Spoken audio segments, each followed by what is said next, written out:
باب نمبر 2، روزہ۔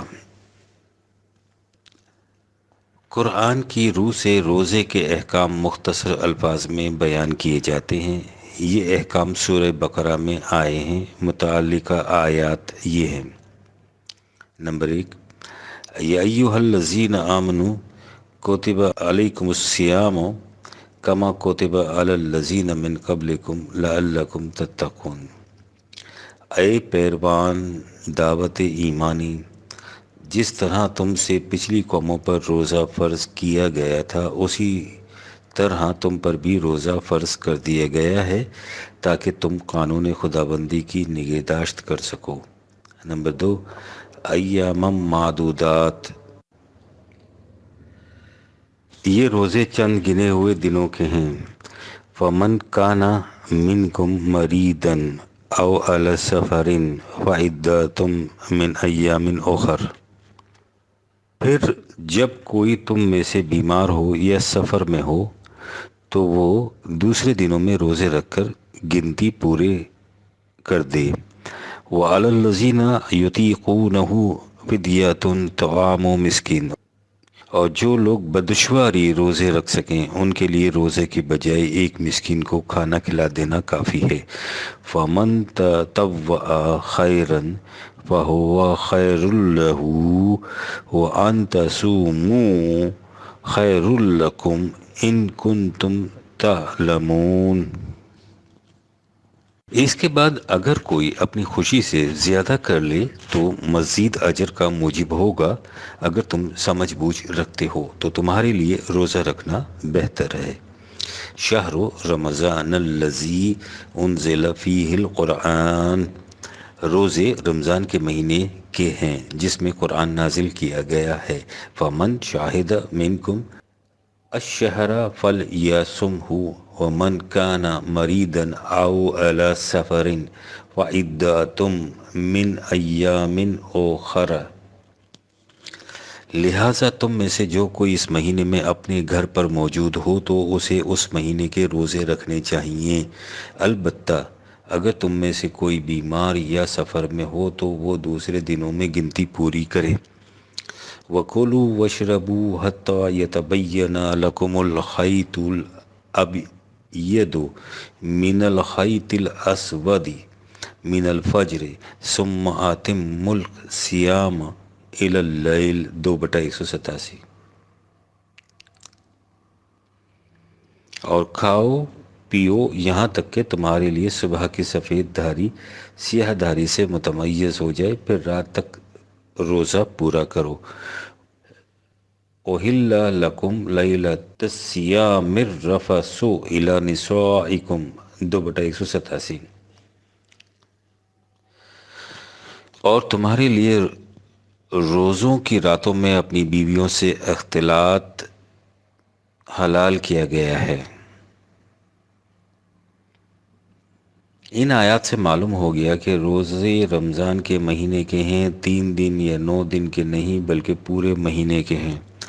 روزے میں اس وقت سے لے کر جب صبح کی سفیدی نمودار ہو جائے دن کے ختم ہونے تک کھانا پینا اور بیوی سے اختلاط منع ہے۔ روزے اس کے لیے ہیں کہ جو اس مہینے میں اپنے گھر پر موجود ہو اور تندرست ہو، مریض تندرست ہونے پر اور مسافر سفر سے واپسی پر دوسرے دنوں میں روزے رکھ کر گنتی پوری کر دے۔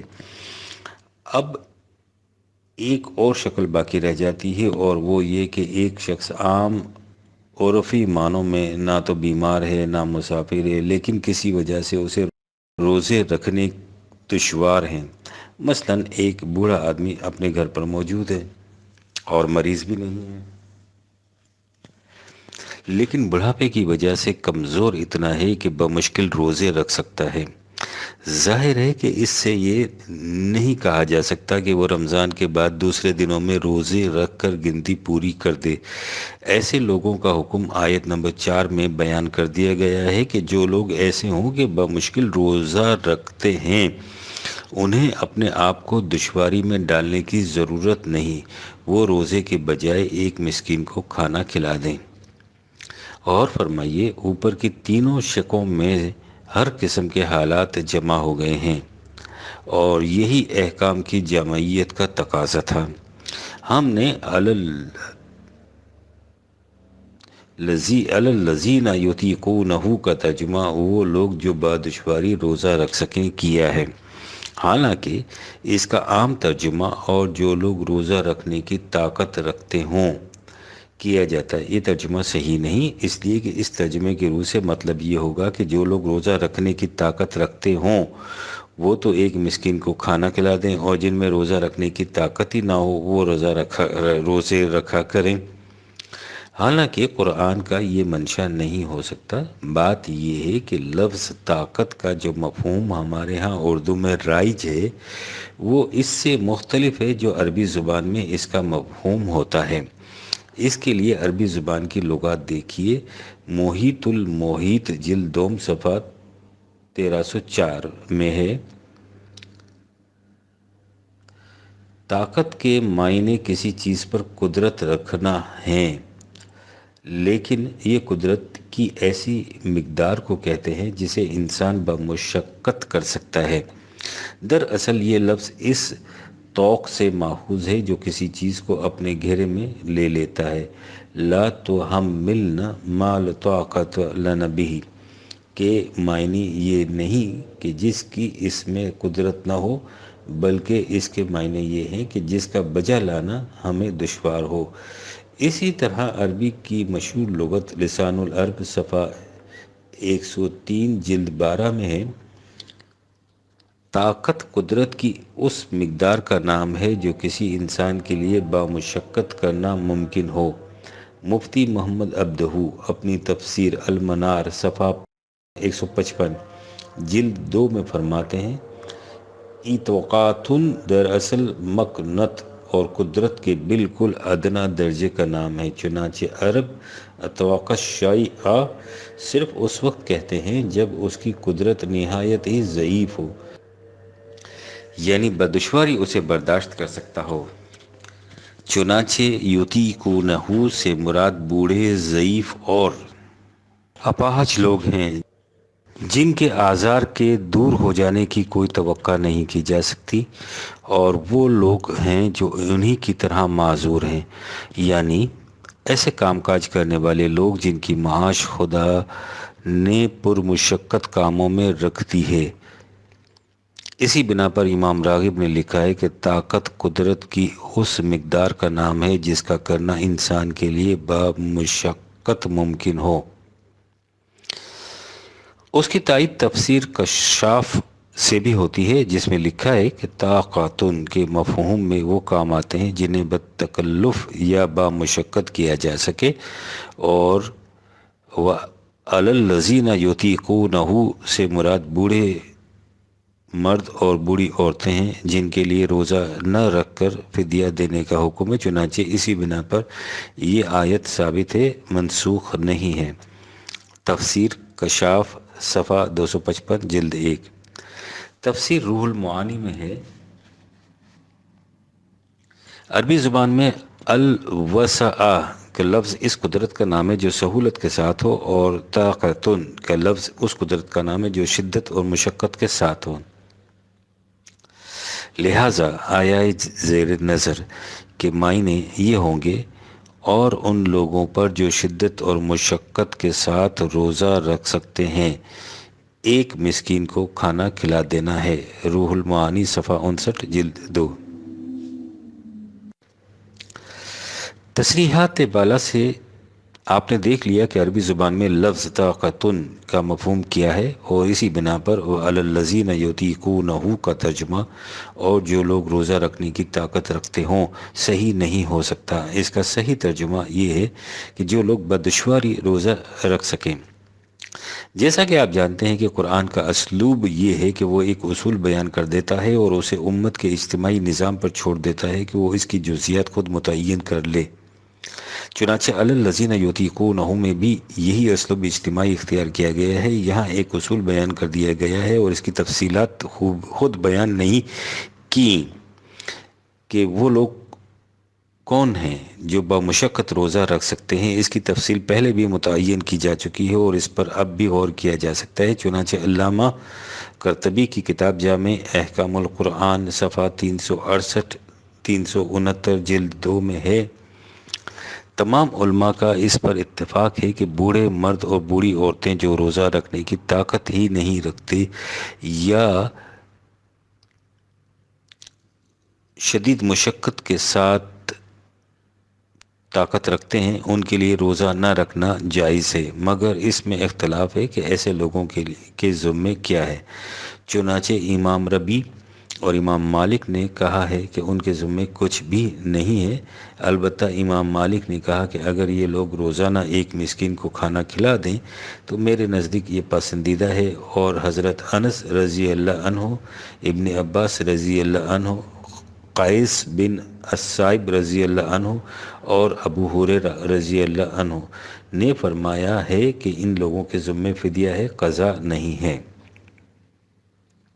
مفتی سید محمد عبدہ نے اور بھی اضافہ فرمایا ہے، چنانچہ وہ فرماتے ہیں کہ الذین یطیقونہ سے مراد بوڑھے، ضعیف اور اپاہج لوگ ہیں جن کے آزار کے دور ہو جانے کی امید نہیں ہوتی۔ ایسے ہی وہ لوگ ان کے زمرے میں شمار ہوں گے جو مزدور پیشہ ہوں، جن کی معاش خدا نے پر مشقت کاموں میں رکھ دی ہے، مثلاً کانوں میں کوئلہ نکالنے والے، اور وہ مجرم جن سے قید خانوں میں مشقت کے کام لیے جاتے ہیں اور جن پر روزہ رکھنا گرا ہو۔ تیسری قسم کے وہ لوگ ہیں جن پر کسی ایسی وجہ سے جن کے دور ہو جانے کی کوئی امید نہ ہو روزہ رکھنا گراں گزرتا ہو، جیسے بڑھاپا اور پیدائشی کمزوری اور ہمیشہ محنت کے کاموں میں مشغولیت اور پرانی بیماری جس کے اچھا ہونے کی امید نہ ہو۔ ایسے ہی وہ شخص جس کی مشقت کا سبب پیدا ہوتا رہتا ہے، جیسے حاملہ عورت اور دودھ پلانے والی عورت، ان سب لوگوں کے لیے جائز ہے کہ وہ روزہ کی بجائے ایک مسکین کو کھانا کھلا دیں، اتنا کھانا جو ایک اوسط درجے کی خوراک کے آدمی کا پیٹ بھر سکے۔ تفصیل المنار صفحہ 155 157 جلد 2۔ ان تفاصیل سے حسب ذیل فہرست مرتب ہوتی ہے: بوڑھا مرد اور بوڑھی عورت، حاملہ عورتیں، دودھ پلانے والی عورتیں، اپاہج اور معذور لوگ، پرانی بیماریوں والے جن کے اچھا ہونے کی امید نہ رہے اور وہ ان کی وجہ سے روزہ بمشقت رکھ سکیں، ایسے کمزور لوگ جو خلقی اور پیدائشی کنسٹیٹیوشنلی طور پر کمزور پیدا ہوئے ہوں، وہ مزدور پیشہ لوگ جن کی معاش ہمیشہ پر مشقت کاموں میں ہوتی ہے، مثلاً کاموں میں کام کرنے والے اور کارخانوں میں کام کرنے والے یا رکشہ چلانے والے، وہ مجرم جن سے جیل میں مشقت کے کام لیے جاتے ہوں۔ یہ فہرست جامع اور مانع نہیں، بحالت موجودہ اپنے اپنے حالات کے مطابق اس میں اضافہ ہو سکتا ہے۔ اصول یہی ہے کہ جو شخص بمشقت روزہ رکھ سکے وہ روزہ نہ رکھے۔ یہ ہیں روزوں کے متعلق مختصر الفاظ میں قرآن کے احکام۔ ان آیات کو آپ خود بھی قرآن کریم میں دیکھ لیں، یعنی سورہ بقرہ آیت 183 تا 188 1963 عیسوی۔ تراویح۔ لکھنؤ بھارت سے ایک صاحب لکھتے ہیں، احناف کہتے ہیں کہ رمضان میں روزانہ 20 تراویح سنت موقدہ ہیں، اور اہل حدیث اور شیعہ اس کے قائل نہیں۔ اہل حدیث کے نزدیک تراویح اور تہجد ایک ہیں اور ان کی تعداد 8 رکعت ہیں، وہ 20 تراویح کو بدعت کہتے ہیں۔ اس مسئلے پر احناف اور اہل حدیث میں لڑائیاں بھی ہوئی ہیں اور ہوتی ہیں۔ آپ کی تحقیق تراویح کے بارے میں کیا ہے؟ احناف اس امر کا اعتراف کرتے ہیں کہ حضرت عمر رضی اللہ عنہ سے قبل تراویح کا دستور ہی نہ تھا، لیکن اس کے باوجود تراویح کے تارک کو گناہگار بتاتے ہیں۔ اس کی اصلیت کیا ہے؟ طلوع اسلام۔ تراویح کا ذکر قرآن کریم میں نہیں آیا۔ ان کی ابتدا رسول اللہ کے زمانے سے ہوئی تھی یا حضرت عمر رضی اللہ عنہ کے زمانے سے، یہ تاریخ کا سوال ہے، اور اس باب میں اہل تشیع اور اہل سنن کا اختلاف ہے اور ان کی بحثیں سب کو معلوم ہے۔ پھر یہ سوال کہ آیا ان کی رکعتوں کی تعداد 8 ہے یا 20، خود اہل تسنن کے ہاں اختلاف ہے اور ان کی بحثیں بھی کسی سے پوشیدہ نہیں۔ طلوع اسلام ان بحثوں میں نہیں الجھا کرتا۔ جن امور کا ذکر قرآن میں نہیں، ان کے متعلق اس کا مسلک واضح ہے۔ اسلام قرآنی حدود کے اندر ضبط خیش کی زندگی کا نام ہے۔ اس کے لیے ضروری ہے کہ مسلمان کو معلوم ہو کہ قرآنی حدود کیا ہیں، اور اس کے ساتھ ہی وہ ضبط نفس کا خوگر ہو۔ رمضان کا مہینہ ان ہر دو امور کے پیدا اور مستحکم کرنے کا ایک خصوصی ذریعہ ہے۔ دور حاضر کی اصطلاح میں اسے ٹریننگ کیمپ یا ریفریشر کورس کہیے۔ روزہ انسان کو ضبط خیش سے مجاہدانہ زندگی کا خوگر بناتا ہے، اور اس کے اس مہینے کا تعین جس میں نزول قرآن کی ابتدا ہوئی تھی، اس حقیقت کو سامنے لاتا ہے کہ اس ٹریننگ کے کورس میں اس کا خاص انتظام ہونا چاہیے کہ مجاہدین کے سامنے پورا قرآن آ جائے، تاکہ وہ اچھی طرح سمجھ لیں کہ دنیا میں تلوار اور قرآن کا رشتہ کیا ہے، اور یہ کس طرح ایک دوسرے کے محافظ بنتے ہیں۔ معلوم ہوتا ہے کہ دور اول کے اسلامی نظام نے قرآن کو بیک وقت ذہنوں میں مستحضر کرنے کے لیے یہ طریقہ تجویز کیا تھا، جسے اب محض حصول ثواب کے لیے ادا کیا جاتا ہے۔ اس لیے کہ جس طرح سے اب تراویح میں قرآن دہرایا جاتا ہے، اسے نہ سنانے والا حافظ سمجھتا ہے کہ میں کیا پڑھ رہا ہوں، اور نہ سننے والے مقتدی سمجھتے ہیں کہ ہم کیا سن رہے ہیں۔ اور ظاہر ہے کہ جس قرآن کے الفاظ صرف دہرائے یا سنے جائیں اور انہیں سمجھا نہ جائے، اس سے قرآن کا مفہوم سامنے نہیں آ سکتا، اور نہ ہی یہ معلوم ہو سکتا ہے کہ وہ ہمارے لیے زندگی کا کون سا نقشہ متعین کرتا ہے۔ جب خلافت علی منہاج نبوت قائم ہوگی تو یہ دیکھنا اس کا کام ہوگا کہ ہمارے ان مروجہ طریقوں میں کہاں کہاں اصلاح کی ضرورت ہے۔ گناہ اور ثواب کا صحیح مفہوم بھی اسی وقت سامنے آئے گا۔ 1956 اعتکاف۔ کراچی سے ایک صاحب تحریر فرماتے ہیں کہ پچھلے دنوں نماز جمعہ کے سلسلے میں ایک بڑے مولوی صاحب کے خطبے کو سننے کا اتفاق ہوا۔ انہوں نے قرآن کریم سے اعتکاف کا حکم ثابت کیا اور بتایا کہ رمضان کے آخری 10 دن کا اعتکاف کرنا بڑی ہی اہم عبادت ہے۔ اعتکاف کے احکام انہوں نے کچھ ایسے انداز میں بیان کیے جن سے خالص رہبانیت جھلکتی تھی کہ ایک آدمی کو کچھ عرصہ کے لیے دنیا مافیہا سے کٹ کر مسجد میں بند ہو جانا پڑتا ہے، جہاں وہ ہمہ وقتی عبادت پرستش الہی میں مصروف رہتا ہے۔ میں نہیں سمجھ سکا کہ اسلام اور قرآن اس قسم کی رہبانیت کی تعلیم کیسے دے سکتے ہیں، لیکن مجھے حیرت ہوئی کہ انہوں نے اپنی ان باتوں کے لیے قرآن کا نام لیا اور سورہ بقرہ کی آیت وَلَا تُبَاشِرُوهُنَّ وَأَنْتُمْ عَاكِفُونَ فِي الْمَسَاجِدِ کا حوالہ دے کر اپنی ساری باتیں قرآن کے سر تھوپ دیں۔ کیا مہربانی فرما کر آپ بتائیں گی کہ قرآن کی روح سے اعتکاف کی کیا حقیقت ہے اور محولہ بالا آیت کا صحیح مطلب کیا ہے؟ طلوع اسلام۔ آپ نے صحیح سمجھا ہے۔ اس قسم کا اعتکاف جو ہمارے ہاں رائج ہے، جس میں اعتکاف کرنے والا کسی مسجد کی ایک کونے میں چادر تان کر 10 روز کے لیے آ کر پڑھ رہتا ہے اور دن رات قرآن کے الفاظ دہرانے یا سونے کے علاوہ اسے اور کوئی کام نہیں رہتا، وہ قطعاً غیر قرآنی ہے اور اسلام کی روح کے منافی ہے۔ اسلام اس قسم کی رہبانیت یا پرستش کی تعلیم نہیں دیتا۔ قرآن کریم میں اس قسم کے اعتکاف کا کوئی ذکر نہیں۔ عاکفین قرآن کریم میں متعدد جگہ آئے ہیں جن کے معنی کسی کام پر مسلسل لگے رہنا ہے۔ کعبے کے متعلق کہا ہے کہ وہ طائفین اور عاکفین کے لیے ہے، 2/125۔ وہاں عاکفین کے معنی ایسی جماعت کے ہیں جو نوع انسانی کا شیرازہ بکھرنے نہ دے بلکہ انہیں ایک رشتے میں پرو کر ان کے حالات کو درست رکھے، اور مسلسل اسی دھن میں لگی رہے۔ ان الفاظ کے معنی آپ کو لغات القرآن میں ملیں گے۔ جس آیت کا آپ نے حوالہ دیا ہے اس میں بھی مسلمانوں کو اعتکاف کرنے کا نہ کوئی حکم دیا گیا ہے اور نہ ہی اس کی کوئی فضیلت بیان کی گئی ہے۔ محولہ بالا آیت میں اس سے زیادہ اور کچھ نہیں ہے کہ ان کے لیے جو عاکفون فی المساجد ہوں ایک ہدایت دی گئی ہے اور بس۔ عاکفون فی المساجد کے معنی ہیں پابندی کے ساتھ مسجدوں میں رہنے والے، مسجدوں میں رک جانے والے، مسجدوں میں جمع رہنے والے۔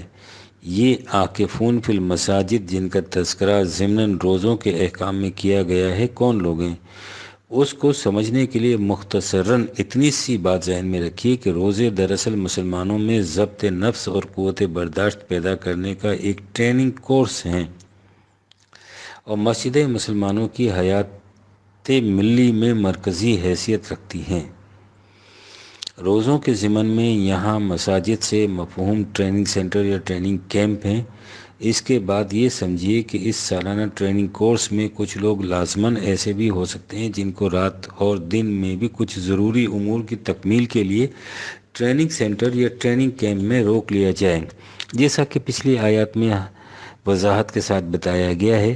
اس ٹریننگ کورس میں جو لوگ حصہ لے رہے ہیں یعنی عام روزہ دار، ان کو جہاں یہ حکم دیا گیا ہے کہ وہ دن بھر کھانے پینے اور بیویوں کے پاس جانے سے احتراز کریں، وہیں اس کی اجازت بھی دے دی گئی تھی کہ رات کے اوقات میں جب کہ روزہ نہیں ہوتا یہ لوگ اپنی بیویوں کے پاس جا سکتے ہیں، لیکن وہ لوگ جنہیں کسی خاص ڈیوٹی پر لگایا گیا ہو اور رات کے اوقات میں انہیں ٹریننگ سینٹر یا ٹریننگ کیمپس میں روک لیا گیا ہو، ایسے لوگوں کو رات کے اوقات میں بھی عام روزہ داروں کے برعکس اپنی بیویوں سے جدا رہنا چاہیے۔ اس کے لیے نہ 10 دن کی قید ہے اور نہ رمضان کے آخری دنوں کی، اس کا مدار نظام پر ہے کہ وہ آدمی کو رات کے اوقات میں کتنے روز یا کتنے وقت کے لیے ٹریننگ سینٹر یا کیمپ میں روکتا ہے۔ بہرحال جب تک یہ لوگ ٹریننگ سینٹر یا کیمپ میں رہیں گے انہیں اتنے عرصے کے لیے جنسی تمتع سے محترز رہنا ہوگا۔ یہ ہے قرآن کریم کی اس آیت کا مطلب اور محل، مگر چونکہ ہماری نگاہوں سے نظام اوجھل ہو چکا ہے اور تمام چیزیں رسمی پرستش کے طور پر کی جا رہی ہیں، اس لیے اعتکاف بھی ایک رسمی پرستش کے طور پر ہمارے ہاں باقی رہ گیا ہے۔ 1956 عیسوی۔ لیلۃ القدر۔ زندہ قوموں کے سامنے کیا کیا مسائل ہیں جن کے حل کرنے کے لیے وہ دن رات مصروف سعی و عمل رہتی ہیں، اور مسلمانوں کے سامنے کون سے مسائل ہیں جن کے حل کی تلاش میں وہ مضطرب بے قرار رہتے ہیں، اور ان کا حل ان کے پیشوایان دین بکمال عنایت عطا فرماتے ہیں۔ اس کا اندازہ ذیل کی 2 مثالوں سے لگائیے۔ ذیل کا استفسار اور اس کا جواب۔ صدق لکھنؤ کی 15 جولائی کی اشاعت میں شائع ہوا ہے۔ شب قدر کیا چیز ہے؟ اس کو تلاش کرنے سے کیا مراد ہے؟ اس کی کیا کیفیت ہوتی ہے اور یہ کس طرح دکھائی دیتی ہے؟ اس کو کس طرح تلاش کیا جائے؟ یہ سوالات ہیں جو ذہن میں پیدا ہوتے رہتے ہیں۔ کوئی کہتا ہے ایک روشنی ہوتی ہے جو بحالت عبادت اور ریاضت دکھائی دیتی ہے، اور کوئی کچھ کہتا ہے جتنے وائز اتنی ہی تعویلیں ہیں۔ ان سے ذہنی خلجان رفع ہونے کی بجائے بڑھ جاتا ہے۔ سورہ انا انزلنا کی تفسیر مولانا محمود الحسن صاحب کے اور مولانا شبیر احمد عثمانی رحم اللہ علیہما کے حواشی حوالے قرآن میں دیکھنے سے معلوم ہوا کہ ایک خاص کیفیت یہ ہوتی ہے کہ عبادت و ذکر میں کافی رغبت اور دلچسپی سی حاصل ہوتی ہے۔ تفسیر بیان القرآن میں اس صورت کے معنی و تفسیر کو دیکھنے سے بھی کوئی گرہ کشائی نہ ہوئی ہے۔ بخاری کی احادیث نبی کریم صلی اللہ علیہ وسلم سے یہ معلوم ہوا کہ اس شب میں یعنی رمضان کے آخری عشرے کی طاق راتوں میں شب قدر دکھائی دیتی ہے۔ کیا چیز ہے جو ان راتوں میں دکھائی دیتی ہے؟ امید ہے کہ حضور عالی اس کی عقدہ کشائی فرمائیں گے تاکہ ایک مدت کی یہ الجھن رفع ہو۔ امید ہے کہ رہنمائی فرما کر عزت افزائی فرمائیں گے۔ نیاز مند صدق۔ شب قدر کا تعلق عالم بالا سے ہے۔ اس کی پوری تفصیلات حدیث میں وارد ہوئی نہیں، اور جتنی بھی ہیں ان میں کام کی چیز ہمارے آپ کے لیے بس اتنی ہے کہ ان شبوں میں کرنا کیا چاہیے۔ یہ سال کی ایک بزرگ اور معزز ترین شب ہے، جیسے ہفتے کا بزرگ دن جمعہ اور سال کا بزرگ مہینہ رمضان ہوتا ہے۔ حدیث میں اس کا پتہ رمضان کے آخری عشرے کی تاریخوں میں بتایا گیا ہے، جو 21، 23، 25، 27، 29 5 راتیں ہوتی ہیں۔ اکثر علماء کا رجحان شب 27 کی طرف ہے۔ مبہم رکھ دینے سے ایک کھلی ہوئی مصلحت شریعت کی یہ معلوم ہوئی کہ 5 راتیں بلکہ عادت پڑ جانے پر پوری 10 راتیں عبادت، ذکر الہی اور اصلاح نفس کی کوششوں میں بسر ہوں۔ یقیناً اس رات میں کچھ خصوصی انوار اور تجلیات کا ظہور ہوتا ہوگا، اور بعض اہل دل کو کچھ مادی آنکھوں سے بھی نظر آتا ہوگا۔ باقی اصل شے یہی ہے کہ اس شب میں بیداری روح و تزکیہ نفس کی زیادہ سے زیادہ تیاریاں کی جائیں، اور دعا و ابتہال کا کوئی موقع ضائع نہ ہونے دیا جائے۔ طلوع اسلام قرآن نے صرف اتنا کہا ہے کہ لیلۃ القدر وہ رات ہے جس میں نزول قرآن کی ابتدا ہوئی، اور نزول قرآن کی ابتدا رمضان کے مہینے میں ہوئی تھی۔ چونکہ نزول قرآن سے دنیا کو نئی اقدار ملی تھی، اس لیے وہ رات جس میں اس کے نزول کا آغاز ہوا یقیناً لیلۃ القدر تھی۔ اس سے زیادہ قرآن اس رات کے متعلق کچھ نہیں کہتا۔ 1955 عیسوی۔ عید الفطر۔ متعدد مقامات سے استفسارات موصول ہوئے ہیں کہ عید الفطر کس تقریب کی یاد میں منائی جاتی ہے اور اس تہوار کی غایت کیا ہے؟ جواباً عرض ہے کہ رمضان المبارک اور اس کے خاتمے پر عید الفطر در حقیقت نزول قرآن کی سالگرہ منانے کا مقدس جشن ہے۔ دنیا میں عام طور پر جشن و مسرت کے تہوار موسموں کی تبدیلی یا کسی انسان کی یادگار قائم کرنے یا کسی تاریخی واقعہ کو محفوظ رکھنے کے لیے ہوتے ہیں، لیکن اسلام یہ کہتا ہے کہ موسموں کا تغیر خدا کے قانون کے مطابق ہوتا ہے۔ انسانوں کی یادگاریں مٹ سکتی ہیں اور دنیاوی واقعات بھی بھلائے جا سکتے ہیں، لیکن خدا کا وہ پیغام جو قرآن کریم کے اندر محفوظ کر کے رکھ دیا گیا ہے کبھی مٹ نہیں سکتا۔ اس کی حفاظت کی ذمہ داری اس نے لی ہے جو زندہ ہے اور مر نہیں سکتا، ایسا قائم ہے کہ اسے فنا و زوال نہیں۔ یہ جشن عید اس خدائے حی و قیوم کی زندہ و پائندہ کتاب کے نزول کی یادگار ہے۔ اس جشن کو منانے کے لیے مہینہ بھر سے تیاریاں کی گئیں، وہ تیاریاں بھی در حقیقت اسی جشن کا ایک جزو تھیں۔ اسلام قوانین خداوندی کی اطاعت کا نام ہے، زبردستی اطاعت نہیں بلکہ دل کی پوری رغبت سے اطاعت۔ یہ انہی قوانین کی اطاعت ہے کہ ایک عبد مومن حرام اور ناجائز شے کو چھو نہیں سکتا، اس کے ہاتھوں کسی شخص کے مال، جان، عزت و آبرو کو ناحق کوئی نقصان نہیں پہنچ سکتا۔ اسی جذبہ اطاعت کی تقویت کے لیے حکم دیا گیا کہ اس کے حکم کے ماتحت کچھ وقت کے لیے حلال اور طیب چیزوں کو بھی چھوڑ دیا جائے تاکہ حرام اور ناجائز کی طرف کبھی نگاہ بھی نہ اٹھنے پائے۔ انہیں دن بھر بھوک اور پیاس کی شدت برداشت کرنے کا خوگر بنایا گیا تاکہ یہ جہاد زندگی کے سخت مرحلوں سے ہنستے کھیلتے گزر جانے کی عادی ہو جائیں۔ گویا ایک سالانہ ٹریننگ کیمپ تھا جس میں زندگی میں تازہ ولولے پیدا کرنے کے سامان فراہم کیے جا رہے تھے۔ ایک یادداشت تازہ کرنے والا ریفریشر کورس تھا جس میں خدا اور بندے کے براہ راست تعلقات کی یاد تازہ کی گئی تھی۔ اپنا محاسبہ اسٹاک ٹیکنگ تھا جس میں سال بھر کے اعمال اور نتائج کی جانچ پڑتال کر کے جائزہ لینا تھا کہ ہم ایک سال میں کس حد تک آگے بڑھے ہیں، جب پورے ایک ماہ کی محنت اور اطاعت کے بعد دلوں میں تزکیہ، نگاہوں میں بصیرت، ذہن میں جلا اور روح میں بالغی پیدا ہو گئی تو انہیں یکجا جمع ہونے کا حکم دیا گیا تاکہ وہ سر جوڑ کر بیٹھیں اور سوچیں کہ انہیں اس زندگی کے حاصل کرنے اور قائم رکھنے کے لیے کیا کچھ کرنا ہے، جو جماعت مومنین کی خصوصیت ہے اور جس کے وعدے قرآن کریم کے ایک ایک صفحے پر سچے موتیوں کی طرح ابھرے ہوئے نظر آتے ہیں۔ اس سوچ بچار کے بعد اپنے لیے ایک پروگرام تیار کر لیں جس کا اعلان ان کا منتخب امام اپنے خطبے میں کرے۔ اس کے بعد ان کے نمائندے اس طے شدہ پروگرام کو لے کر ملت اسلامیہ کے مرکز محسوس یعنی بیت اللہ شریف کی طرف روانہ ہو جائیں، جہاں ان مختلف مقامی پروگراموں کی روشنی میں تمام ملت کے لیے مشترکہ نظام تجویز کیا جائے۔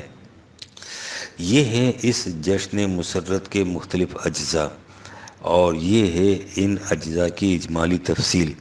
انہیں سامنے رکھیے اور پھر دیکھیے کہ یہی تقریبیں جن کے ہر گوشائے بساط پر کبھی زندہ آرزویں مچلتی اور تازہ ولولے رقص کرتے تھے، ان کی روح کے نگاہوں سے اوجھل ہو جانے پر کس طرح رفتہ رفتہ رسمی اجتماعوں کی شکل اختیار کر گئیں۔ بقول علامہ اقبال رحمۃ اللہ علیہ، رگوں میں وہ لہو باقی نہیں ہے، وہ دل وہ آرزو باقی نہیں ہے، نماز و روزہ و قربانی و حج یہ سب باقی ہیں، تو باقی نہیں ہے۔ 1955 عیسوی۔